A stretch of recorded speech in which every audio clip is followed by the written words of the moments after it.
When we come with that heat, we got skip on the.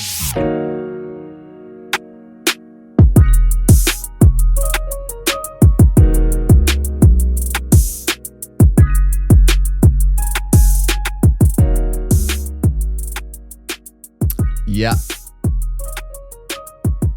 Yep. Let's get into it, ladies and gentlemen. First of all, welcome in. You can hear I have a somber voice today. I'm not sick, but I am sick and tired.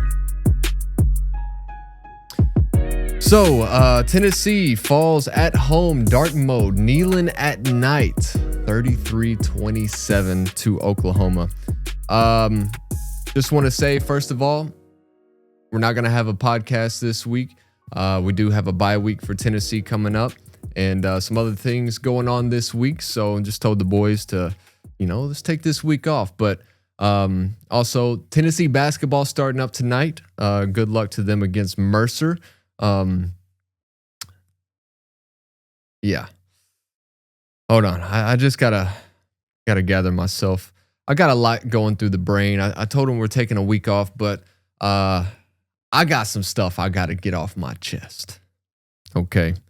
And really, when you look at this game, when you look and see the opportunity that we had Saturday night in Neyland Stadium, when you see how it just slipped through our hands,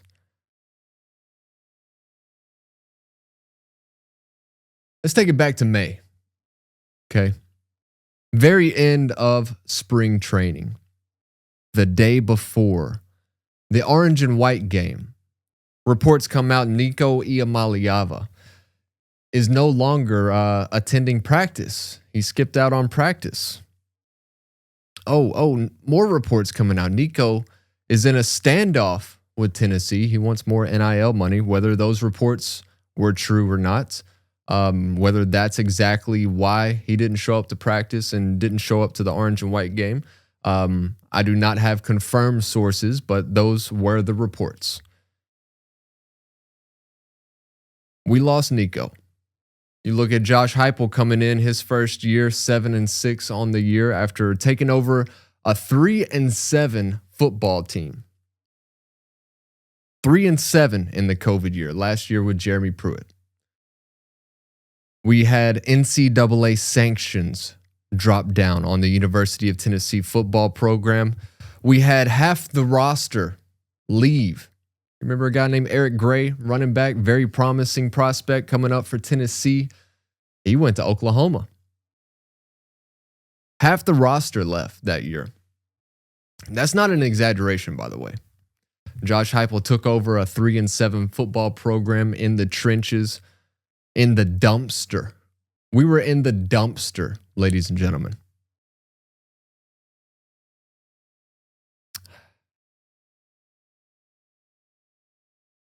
(2022), we saw what happened. 10-2.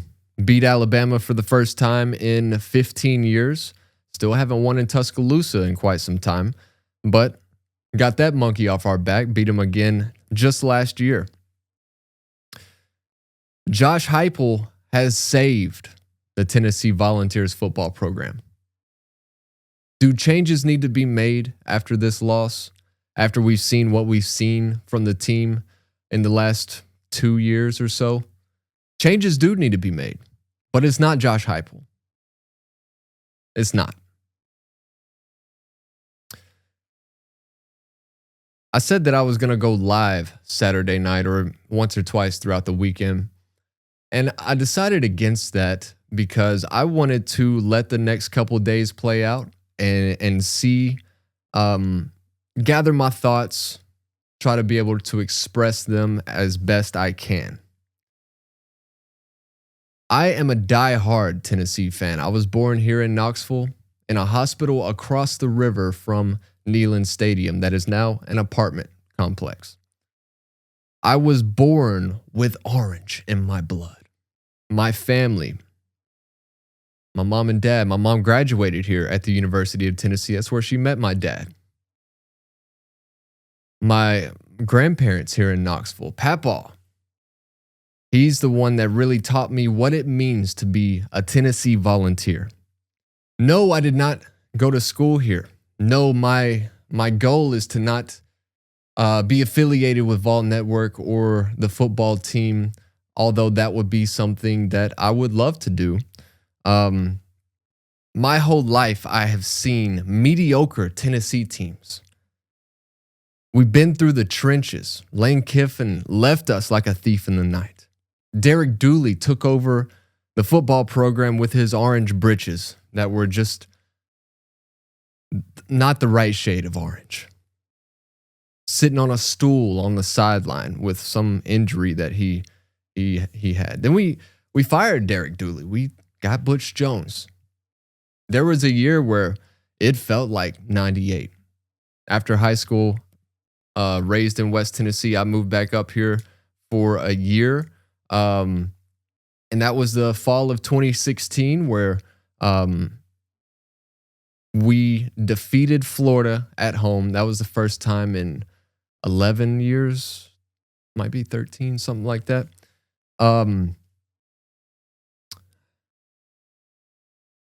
That season fell apart. Butch Jones' tenure fell apart with the Tennessee Volunteers. Then we got Jeremy Pruitt. Turns out he was handing out cash in McDonald's bags. Maybe it was Chick-fil-A. Those are just reports. But I'm pretty sure they're confirmed because of the NCAA sanctions that came down against the University of Tennessee. We fired Jeremy Pruitt with cause because of those things. We hire a new athletic director, Danny White. Danny White's first hire, Josh Heupel, who was the head football coach at UCF. Danny White came from the University of Central Florida. And whenever I heard the name come across the radio, I was in the car. I remember this day like it was yesterday. Tennessee hires Josh Heupel. I don't know who that is. Oh, he was the head coach at UCF. Their offense was outstanding. They had the undefeated season and declared themselves national champions. Not how that works, but hey, you know. Oh, Danny White's just hiring his boy. That's what I thought. Josh Heupel took over the Tennessee football program in the dumpster. We won 7 games. We went to a bowl. Lost that bowl game due to unfortunate rulings by the referees that game. Next year, 2022, undefeated up until the tough loss we lost to Georgia, and then we were still in the 4-team college football playoff hunt before Hendon Hooker goes down in Columbia, South Carolina, and plays his last football game, unfortunately. Tennessee loses to South Carolina that week.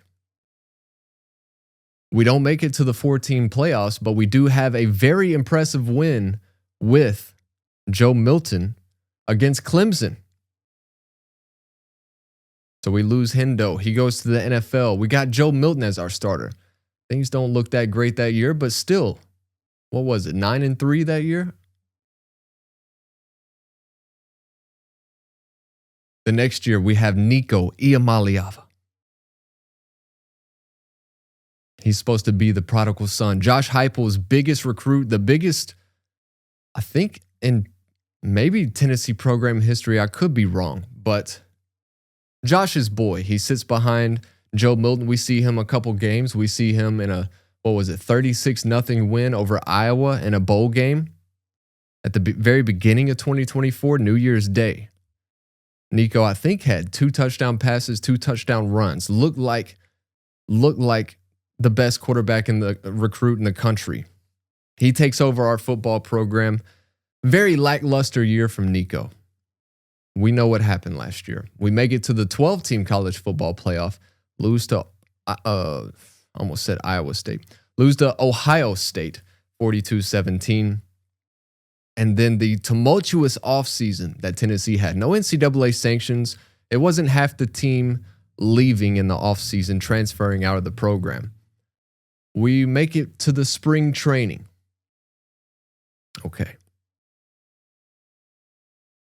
Nico practices with the team all spring training until the very last couple of days of practice, misses the orange and white game. Looks like Jake Merklinger and George McIntyre will be the front runners to be the quarterback for the Tennessee Volunteers this season. Then we get Joey Aguilar, who was from Appalachian State, just transferred to be the starting quarterback at UCLA until Nico took that route. Got out of Tennessee, went to the Bruins. We're like, hey, Joey, you want to play some meaningful football? Come over here. We're looking for a guy. Now, Joey Aguilar came over, and basically coming into this season, we thought Tennessee would be an 8-win team, maybe 7-win team. That's at least my thoughts. And Joey Aguilar has done a great job this year with his accuracy. Not the best in the pocket as far as agility and moving around, but Joey Aguilar has been an upgrade over the last 2 seasons in quarterback play for the Vols. He probably is more accurate with the deep ball this year than Joe Milton and Nico over the last 2 years combined. Joey Aguilar did not have his best game Saturday night. That does not mean he has ruined the season for the Tennessee Volunteers.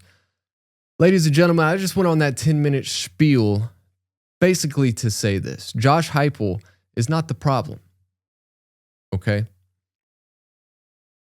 Not only did he bring this program from the dumpster, but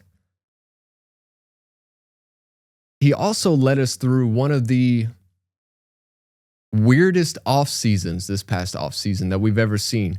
It is still, I guess, the beginning of the NIL era. We're a few years into it at this point. Nico was the first big prospect. He was in the class with Arch Manning, so both of them. It was the first year that you could really recruit somebody and say, hey, you come to our school out of high school, we're going to give you a lot of money to just come play for us. And, you don't even have to worry about it the first couple of years. It's going to be free money for you. You just come, develop and practice, sit on the sideline, learn as much as you can, and whenever it's your time, you can lead this program. Nico was that guy for us. Nico was Josh's guy. And things happened the way they did. Nico leaves Tennessee, kind of mutual agreement whenever it happened, but we get Joey Aguilar. We get to this point in the season. We lost to Georgia at home. We lost to Alabama on the road. Those are 2 losses. We still have everything in front of us for this college football playoff. 2 years in a row we can make the playoffs. The first 2 years of the expanded 12 team nonetheless, but everything in front of us going into Saturday night in Neyland Stadium, dark mode, Neyland at night against Oklahoma. And it was not the defense, but it was the offense that let this game slip away from us, okay? Now, we lose season. For all intents and purposes, season is over. We don't have a shot at the college football playoffs being a 3-loss team, even if we were to win out. We can still do a couple things, though. I don't think the season is over. There's still things to look forward to. We got homecoming. We got a bye week. We should be able to correct some things. Got this bye week. We got a tune-up game against New Mexico State for homecoming in a couple weeks. And then we have a chance to win in the Swamp for the first time since 2003. I was in kindergarten when that happened. Last time we won in the Swamp, I was in kindergarten. I'm 27 years old, about to be 28.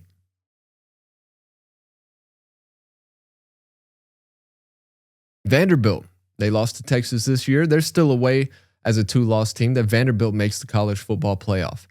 We get them Thanksgiving weekend in Neyland. Diego Pavia, who has talked his talk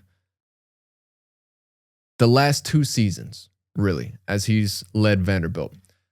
And he's done a great job. He's done a great job turning that program around. Their coach, I can't remember his name off the top of my head. I know it, but that's not my focus right now. But Clark Lee. They've done a great job making Vanderbilt a contender.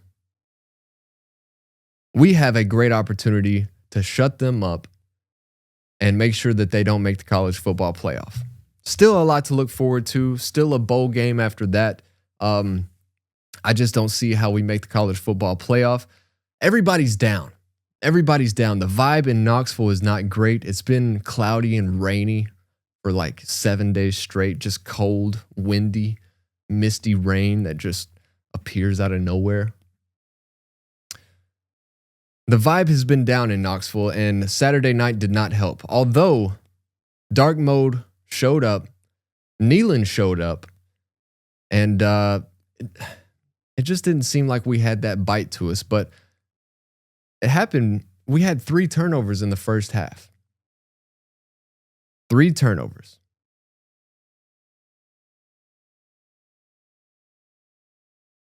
Two interceptions, 1 fumble, 13 points for Oklahoma, plus a missed field goal from Max Gilbert. That would be 16 points that were just not in our favor, that could have been there for Tennessee. Maybe even more than that. But before I get into the Oklahoma breakdown, I just wanted to let y'all know that my thoughts as a lifelong Tennessee fan, Vol for life. Things have changed since I've kind of started doing this, where I look at it from a different perspective. But just seeing everybody trash Josh Heupel. I mean, you see all the firings. LSU fires Brian Kelly. Penn State fires James Franklin. Florida fires Billy Napier. Auburn just fired Hugh Freeze. What's that going to do for us if we fire Josh Heupel? All the people out there that say Josh Heupel should be fired are not Vols for life. Now, do changes need to be made? Yes. We need to go out and get a Alex Golish type offensive coordinator. Give them the play calling duties. People are saying Tim Banks needs to go. Tim Banks had one of the best defenses in the country last year. And not only did we lose Nico and all the offseason mishaps that happened, we lost a lot of guys from our defense last year that was so good. We've been battling through injuries. We have not seen Jermod McCoy play for the Vols this year, one of the best cornerbacks in the nation coming into the season. We lost Ricky Gibson earlier in the year, who was our other starting cornerback. Injuries have been an issue for Tennessee. I'm a firm believer in the next man up mentality, but it is what it is. We still had everything ahead of us going into Oklahoma. We were at home, kneeling at night, dark mode was activated, and we let it slip. We lose 33-27 to Oklahoma. But again, people saying Josh Heupel needs to be fired. When you look at last week against Kentucky, when you look at the beginning of the game for Tennessee, it looked like the Josh Heupel team that we saw in 2022. First drive, 9 plays, 75 yards in 3 minutes, 43 seconds, capped off with a 5-yard touchdown from Braylon Staley. Tennessee used chunk plays to move the ball down the field. We saw a 37-yard catch and run from Mike Matthews down the sideline, opening things up. We score. We go up 7-0. Oklahoma gets the ball for the first time. 5 plays, 14 yards, and a punt. Then Tennessee gets the ball. Another 5 plays later, 55 yards down the field. Tennessee moving the ball, looking good. And then the freshman right tackle, David Sanders, makes a freshman mistake. Leaves the edge unblocked, who decapitates Joey Aguilar. He fumbles. And our Mason Thomas somehow had a magnet in his right hand where the ball just bounced right into his hand. And Miles Kitselman was just hand fighting him down. He's a tight end. He's an offensive guy. He's not one that's necessarily in the tackling drills every week, but a lot of hand fighting, hands on the shoulders, trying to just drag him down. That's not how you tackle a big man like that. And he's able to take it 71 yards down the sideline for a touchdown. ties it up at 7. Tennessee, 11 plays, 48 yards, 4 minutes, 31 seconds off the clock. That led to a 45-yard kick, good from Max Gilbert, and it's 10-7. We're in the lead. Oklahoma, 5 plays, 15 yards, and a punt. So you're telling me Oklahoma had the ball twice in the first quarter, 10 plays, 29 yards, 2 punts. We should be ahead 14-0 at that point. But no, it's 10-7. After that punt, Tennessee gets the ball back, 12 plays, 61 yards, 4 minutes off the clock, sets up a 37-yard field goal from Max Gilbert. That was missed. And going into that drive, after this drive, Tennessee was outgaining Oklahoma 220 yards to 36. And we were up 10-7 after a missed field goal. 10-7. Oklahoma had 36 yards. They get the ball back, 8 plays, 43 yards, 3 minutes, 30 seconds off the clock. And the booty short bandit, Tate Sandell, with a great night in Neyland. 55-yard field goal is good by Sandell, the booty short bandit. I really like that one. Just came up with that one on off the dome. 10-10, that ties it up. Tennessee, 10 plays, 44 yards, 3 minutes off the clock. Aguilar throws an interception. Now, bad throw. But not what we've seen from Aguilar this year. He doesn't really do that. It is what it is, right? Oklahoma takes the ball, 7 plays, 26 yards. That came after the 37-yard return from the interception. Another Tate Sandell 51-yard field goal is good. Oklahoma takes the lead 13-10. We outgained Oklahoma 220 yards to 36 after the first drive in the second quarter, I should say. 220 to 36. And we're down 13-7. Tennessee, 4 plays, 11 yards, another interception by Joey Aguilar. Trying to make something happen before the half, get some points. He just, if the safety wasn't there, it would have been a dime. I think it was Matthews out wide. Could be wrong on that one, but a post route was ran by the wide receiver, and there was just a safety. It looked like cover 1. It could have been cover 3, but the safety was in the middle, and I guess Aguilar just didn't see him. He lofted it up, and it was basically a punt, but also another 37-yard interception return. That one, Robert Spears Jennings took it back 37 yards. That set up Oklahoma right before the half, 3 plays, sets up a field goal, 40 yards from Tate Sandell. 16-10. We are down at half. Offense was looking good. If you take out those 3 turnovers, that's a big if. 3 turnovers in the first half. But hey, what can you do? You can make some adjustments, come out in the second half, and win this game. Oklahoma gets the ball back, 5 plays, 9 yards, and a punt to open the third quarter. Tennessee, 5 plays, 83 yards, 27-yard touchdown, 27-yard pass to Brazel, and then a 54-yard touchdown pass to Braylon Staley. 5 plays, 83 yards. We go up 17-16. Oklahoma, 11 plays, 65 yards. Xavier Robinson, 14-yard run, fumble. That was picked up by, also stripped by Idris Farouk. A fumble and a strip recovery for Idris Farouk. So what does Tennessee do with that? 3 plays, 1-yard punt. Oklahoma gets the ball back.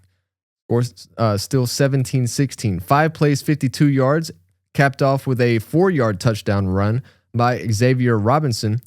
That was Oklahoma's first touchdown on offense. They have now 23 points in the game, but 1 touchdown offensively. Defense was not the problem in this game. 23-17.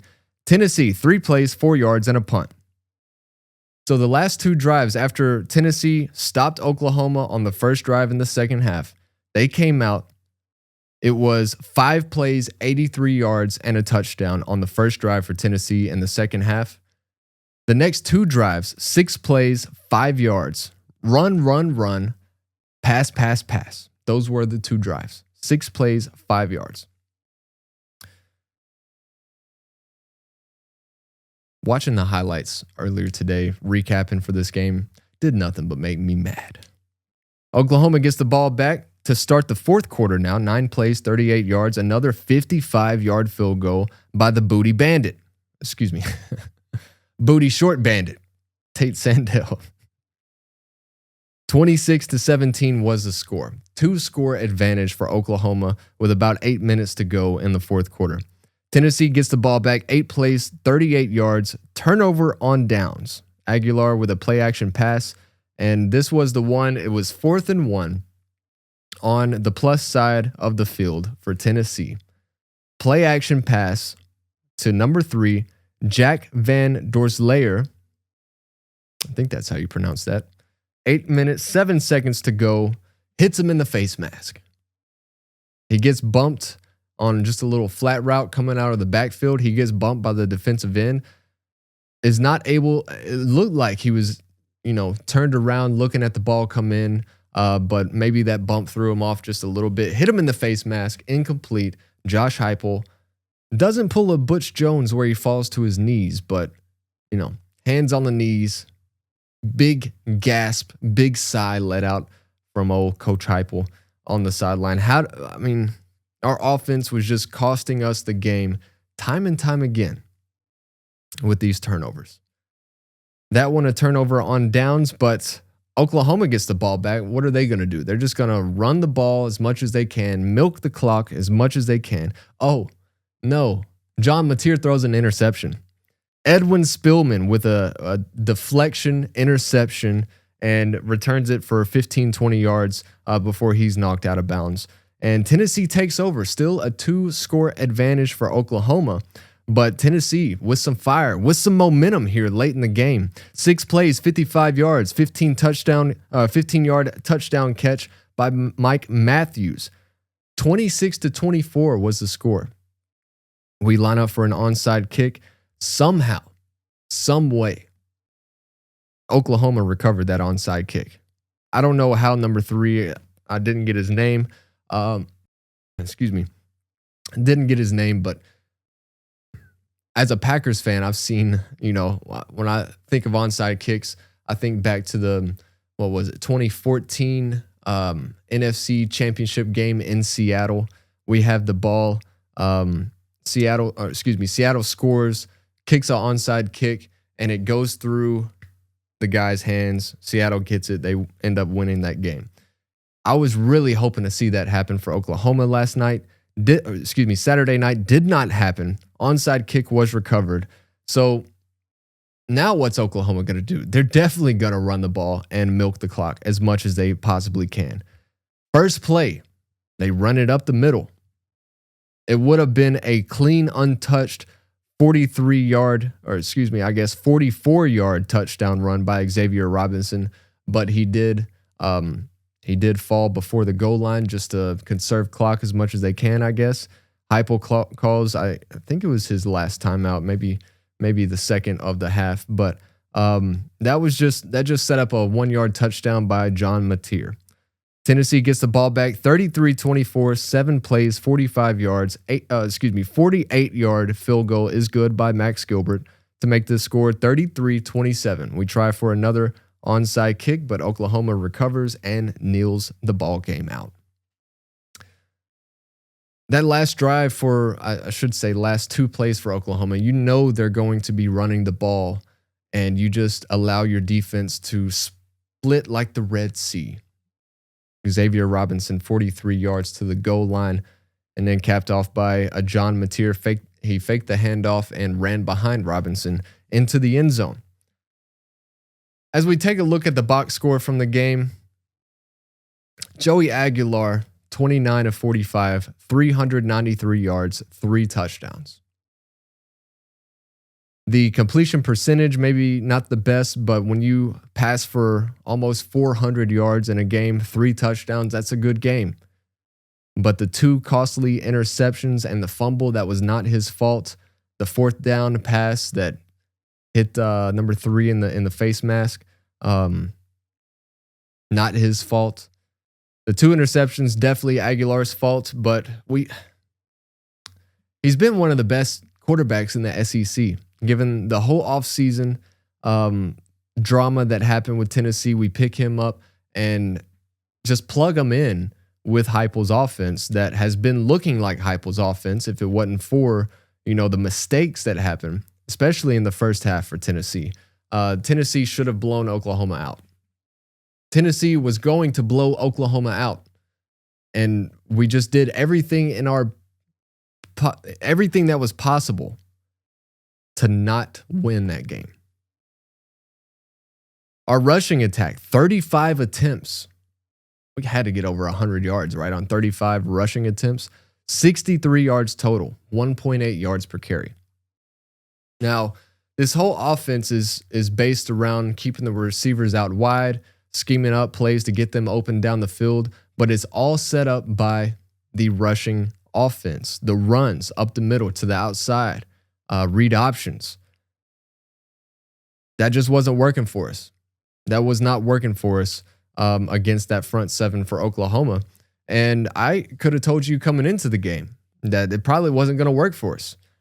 We needed more of the extended handoffs. We saw Desmond Bishop catch a couple balls out the backfield and get a couple first downs off of it. But we run the ball 35 times for 63 yards, 1.8 yards per carry. Mike Matthews led the receiving corps, 3 catches, 76 yards, and a touchdown. Braylon Staley, 5 catches, 75 yards, 2 touchdowns. Chris Brazzell, 6 catches for 68 yards. Defense did their thing. They did their job. 19 of 29 was John Mateer, 159 yards and an interception, although he did have 16 carries for 80 yards and a score. A lot of those carries came from obviously not designed runs for John Mateer. There were quite a few, but a lot of them were him extending plays in the backfield and scrambling for first downs. There was a 3rd and 16. Tennessee was ready to send the punt return unit on the field. 3rd and 16. John Mateer scrambles and picks up a first down. That came in the second half, was it? Yeah. Xavier Robinson, 16 carries, 115 yards, and a touchdown. So Oklahoma did what they did, but it was on the ground. Tennessee's secondary did a fairly decent job this game. John Mateer, we saw the clip before the game that they showed in the broadcast where a fan, he was walking into the stadium, a fan tried to dap him up, but they grabbed his hand and he winced, and he had the thumb injury on his throwing hand. He was like, why did they just grab my hand like that? It was, I think, pretty sure it was even taped up when he was walking in, or a brace on it or something. And I was thinking, ooh, John Mateer's not going to have a good night tonight. And he didn't have a great night in the air, but, carried the ball 16 times, 80 yards, and a touchdown that came there at the end. Overall thoughts, playoffs are done, but still a lot to look forward to for Tennessee as we close out the year. The people that are calling for Josh Heupel's job, I'm not going to say what I was about to say, but come on.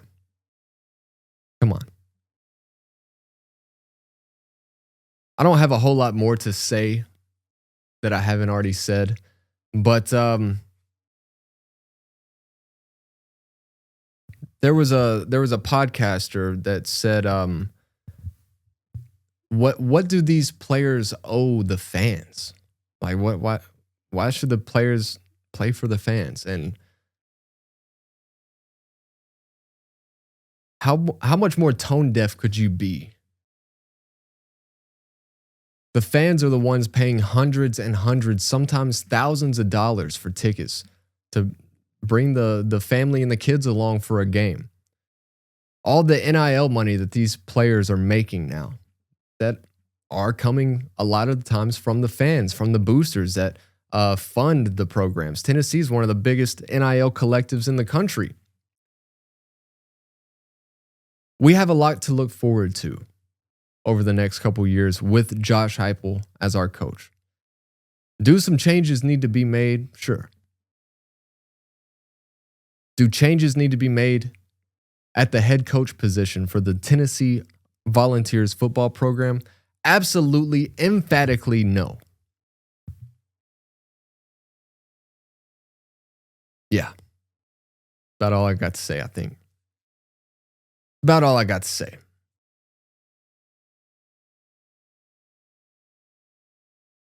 Mistakes have lost us a couple games.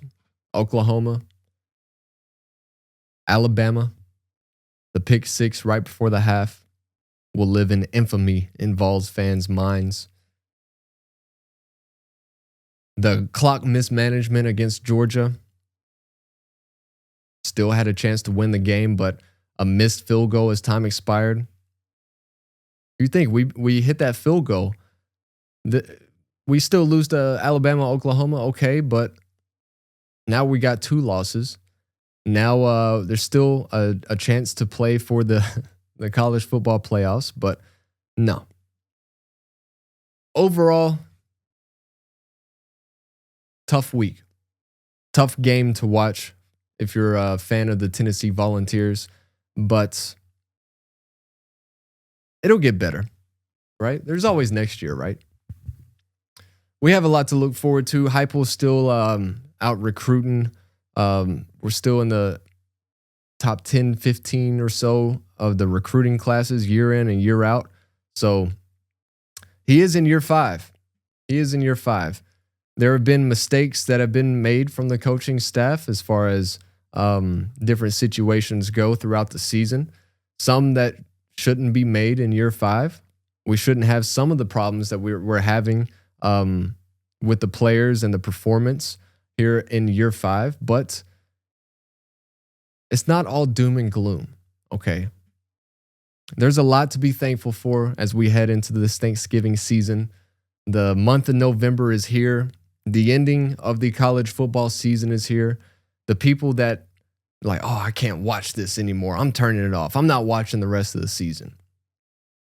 It's football season, baby. Let's enjoy it. Come on. Still a lot to look forward to. Bye week this week, New Mexico State next week, and then at Florida. Haven't won in the swamp since 2003. And then we get our little brothers at home. In-state rival Vanderbilt, who will be playing to stay alive in the college football playoffs. Come on. Come on. It's a big game. Neyland Stadium needs to show out for that game. It's going to be tough to do if we lose to Florida. But it can be done. I don't think we lose to Florida. I don't think we lose to Vanderbilt. We're going to look back on the missed field goal for Georgia this year, the performance against Oklahoma, the pick at halftime at Alabama. We're going to look back on that and see that we fumbled this season away. But we were supposed to be 7-5. We were supposed to be 8-4 this year. We have 3 losses. We can finish 9-3. Think back 5-10 years ago. We would have done unholy things to go 9-3 under Derek Dooley. Many years under Butch Jones. Definitely under Jeremy Pruitt. We have Josh Heupel, who has led us out of the dumpster fire that it was here at the University of Tennessee. And we're mad that we've lost 3 games. He should be fired, right?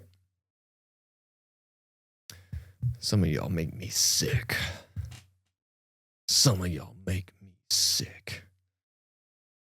But yeah, that's all I got to say, I guess. Somehow we're 40 minutes into this of me just talking and ranting. But anyways, yep, that'll do it. No episode this week. Still had to get some things off my chest. Public Fades will still be coming out here Friday night at 6 o'clock here on $1 Million Minds. here on YouTube. Next Saturday, I think, is the UFC 322, if I'm not mistaken. Islam Makhachev and Jack Della Maddalena. Look for some content from me and Kyle coming out next week, as well as maybe a live stream next Saturday night for the for that UFC 322 card. But as for now, I will say, keep our head on straight. Don't let a couple losses derail this football program where fans are saying Heupel needs to be fired. Yeah, if Heupel gets fired, we go back to what we were in the last 5-10 years. Okay? Just remind yourself about that. If Heupel gets fired, we go back to the Derek Dooleys and Jeremy Pruitts. I ain't even going to throw Butch Jones in that category. But that's where we're headed. So, Josh Heupel's done great things here. I think his record is, 43-18? It's pretty good to me. So, we'll see what happens the rest of the season. Stay tuned here at MD Minds here on YouTube. $1 Million Radio. Public Fades coming out later this week. As always, go Vols, and we'll see you next time.